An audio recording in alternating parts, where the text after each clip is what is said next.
রাষ্ট্র পরিচালনার ব্যাপারে জিয়াউর রহমান সৈনিক জীবনে যেমন চরম পেশাদারিত্ব দেখিয়েছেন, ঠিক জাতীয় সব সংকটকালেও শক্ত হাতে হাল ধরেছেন।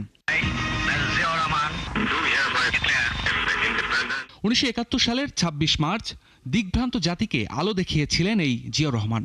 স্বাধীনতার ঘোষণা, পরবর্তী ৯ মাসের রক্তক্ষয়ী মুক্তি সংগ্রাম, সমন্বয়কের দায়িত্ব পালন করেছেন একটি সেক্টরের অধিনায়ক হিসেবে। গড়ে তুলেছিলেন জেড ফোর্স, বীরত্বের স্বীকৃতি হিসেবে পেয়েছেন বীর উত্তম খেতাব। জিয়াউর রহমান ছিলেন একজন পেশাদার সৈনিক, তারপরও সাধারণ মানুষের কাছে তার যে গ্রহণযোগ্যতা ছিল, অন্য কোনো রাষ্ট্রনায়কের ভাগ্যে তা জোটেনি।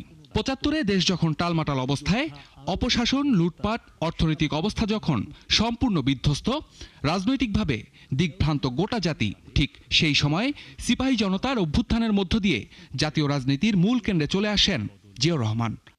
19৭৮ সালের অনুষ্ঠিত রাষ্ট্রপতি নির্বাচনে জয়লাভ করেন জিয়াউর রহমান। রাষ্ট্র ক্ষমতায় থেকে অক্লান্ত পরিশ্রম, দেশের নানা প্রান্তে ছুটে বেড়ানো, সর্বোপরি তার গতিময় নেতৃত্বের কারণে কৃষি, শিল্প, বাণিজ্য, শিক্ষা, চিকিৎসা ও সংস্কৃতি সহ জাতীয় জীবনের সকল দিকে পরিবর্তনের জোয়ার অনুভূত হয়।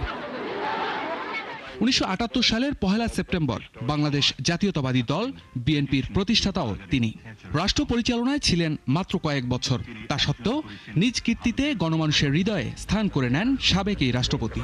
তবে রাষ্ট্র পরিচালনাকালীন অনেক ষড়যন্ত্রের শিকার হতে হয়েছে তাকে।